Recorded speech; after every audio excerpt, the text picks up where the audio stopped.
Миний дүү нэр дэвшиж байгаа. Монгол улсын үндсэн хууль энэ сонгуулийн тухай хуулийн дагуу ардчлал намын гишүүн учраас нэр дэвшиж байгаа. Анх нь эх орныхоо төлөө явж байгаа шаргагдсан. Тэгээ одоо манай дүү эх орныхоо төлөө зүтгэх гэж байгаа. Банк санхүүгийн салбарт ажилласан боловсролтой хүн, Монгол улсын санхүүгийн салбарт бас чадaltaй хүн хэрэгтэй байна. Миний дүү бол одоо авилгалчийн хүүхэд биш. Жирийн ардын хүүхэд, аав ээж хоёр маань жирийн жолооч. Авилгалчин ошуурч хулгайчуудын хүүхдүүд нэр дэвшиж яагаад яага болохгүй гэж. Тийм биз дээ.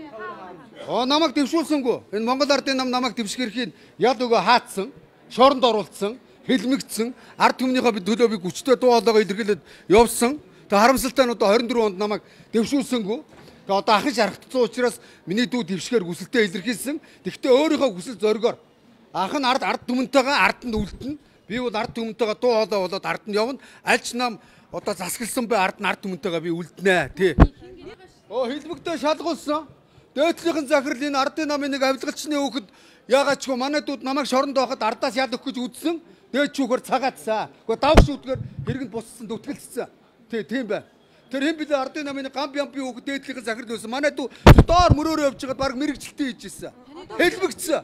Ахын шоронд хийчихэд араас нь манай дүүг хорж миний араас шоронд хийхийг завдсан. Тийм болсон. Яг одоо улс төрийн зөвлөлд нэрээ танилцуулаад хэр удасны дараа одоо 2 өдөр суулаа. Энд чи одоо 126 нэр хүний нэр дэвшинтэй 2-300 материал өглөө.